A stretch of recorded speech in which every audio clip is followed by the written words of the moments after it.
નમસ્કાર 24 ટોકમાં આપ સૌનું હાર્દિક સ્વાગત છે। અરવિંદ કેજરીવાલ ચૂંટણી પ્રચાર કરવા માટે આવી રહ્યા છે। દિલ્હી અને પંજાબની જનતા અરવિંદ કેજરીવાલને સાંભળવા માટે તૈયાર છે।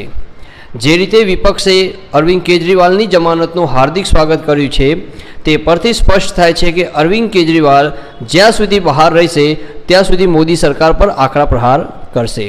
જો અરવિંદ કેજરીવાલની ધરપકડનું કારણ તેમને ચૂંટણીના પ્રચારથી દૂર રાખવાનું હતું તો તે જ કારણ પર અરવિંદ કેજરીવાલને જમાનત મળી છે। અરવિંદ કેજરીવાલ 1 જૂન સુધી જમાનત પર છે। 2 જૂને અરવિંદ કેજરીવાલને સરેન્ડર કરવું પડશે। આ સમયગાળા વચ્ચે તેઓ મુખ્યમંત્રી કાર્યાલય જઈ શકશે નહીં, દિલ્હી સચિવાલયમાં પણ જઈ શકશે નહીં।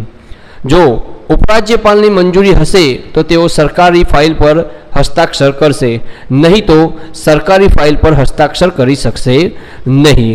આ શરત પર આજે સુપ્રીમ કોર્ટે અરવિંદ કેજરીવાલને જમાનત આપી છે।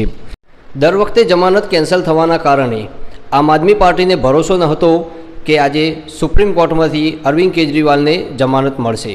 આ ખુશીના સમાચાર વચ્ચે આમ આદમી પાર્ટીએ પોતાના રાજકીય પ્રોગ્રામો કેન્સલ કરી દીધા છે અને પાર્ટીના નેતા અને પાર્ટીના કાર્યકર્તાઓ પાર્ટી કાર્યાલય પહોંચી ગયા છે અને અરવિંદ કેજરીવાલને સાંભળવા માટે તૈયાર છે।